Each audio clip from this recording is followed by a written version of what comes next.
Hello students, आज हम Bloom taxonomy के भावात्मक पक्ष को समझेंगे। भावात्मक पक्ष के उद्देश्यों का वर्गीकरण बीएस ब्लूम, क्रेथवाल व मैसिया ने 1964 में दिया था। इसमें इन्होंने 6 वर्गों का निर्धारण किया है, जिसमें पहला है ग्रहण करना। शिक्षण के समय किसी भी उद्दीपक के फलस्वरूप कुछ न कुछ ग्रहण किया जाता है।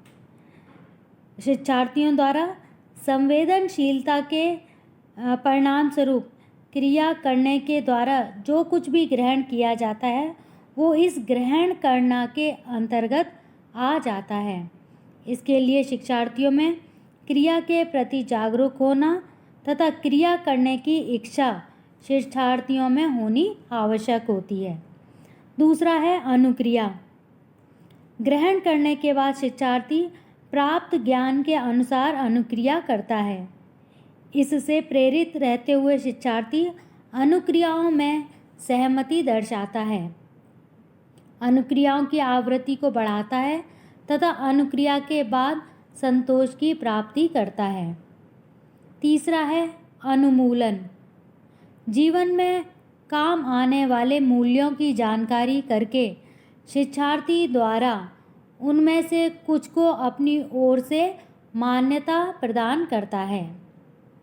इन मूल्यों को प्राप्त करने के लिए शिक्षार्थी क्रियाएं भी करता है। कुछ मूल्यों को प्राथमिकता देते हुए सीखने के लिए उन्हें मुख्य स्थान प्रदान किया जाता है। चौथा है विचारना।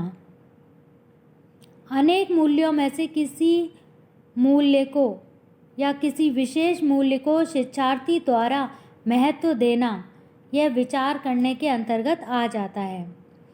जैसे जैसे शिक्षार्थी की जानकारी में अनेक मूल्यों का आगमन होता है, वैसे वैसे ही शिक्षार्थी उनमें विचार करके कुछ मूल्यों को ग्रहण करके उनमें आवश्यक मूल्यों को छांट लेता है।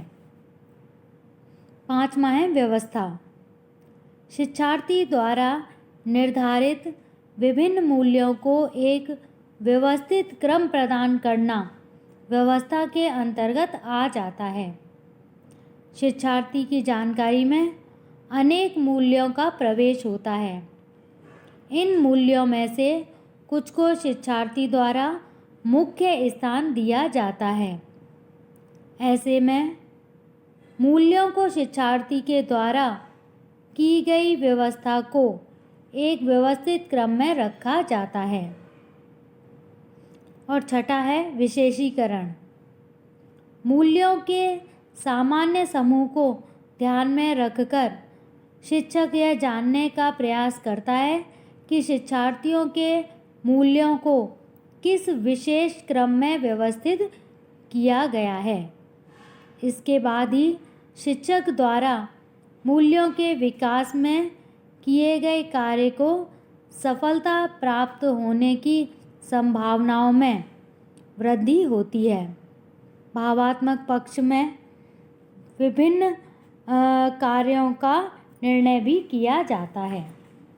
तो आज का ये भावात्मक पक्ष का टॉपिक समाप्त हुआ। धन्यवाद।